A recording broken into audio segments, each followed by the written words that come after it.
must widen the net, and where you have pointed, it's the geopolitical factors.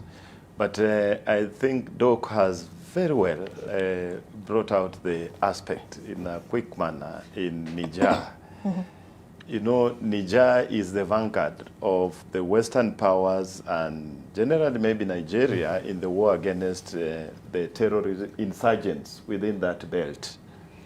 And that's why we had those military bases. And the question we should be asking Doc is that didn't they have any intelligence that a coup was going to happen?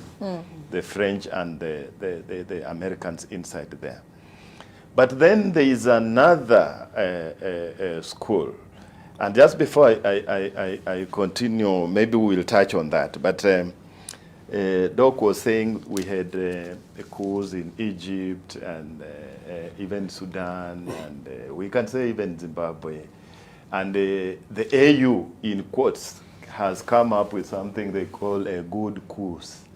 And this was as a result of the process on Egypt. There was a high-level panel of the African Union on Egypt looking at the aspects of complex, they are now addressing them very well, complex political transitions. All right. But they are coups. Generally, the AU, they say they are against unconstitutional change of government. They have that serious charter.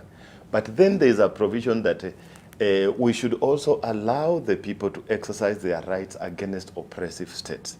And so they define the good coups as cases where, you know, constitutionally the people are not able to transition. You know, some governments extend their terms. But they also added an element which said that it should not, a good coup should not involve the military. It should be peaceful. You get that there. And therefore, they tried to allow Egypt and the rest that Doc was observing.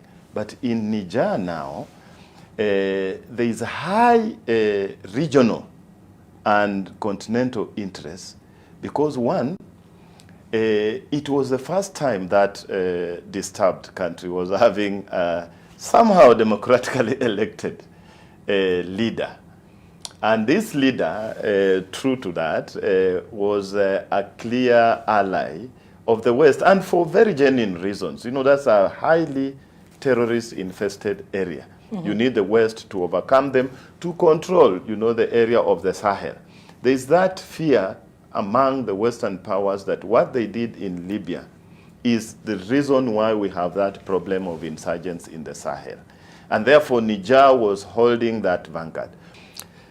What happens in a state where, one, people have no exit where they can change their leader? The leader is there, the term limit is there, but when it arrives, then they extend the limits.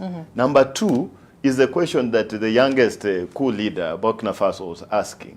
You have all these resources, and you keep on acting as an agent of the West, and your people continue to be very poor, and you have resources. You see, those things now create a situation whereby democracy no longer serves the people. It looks like democracy is serving the West.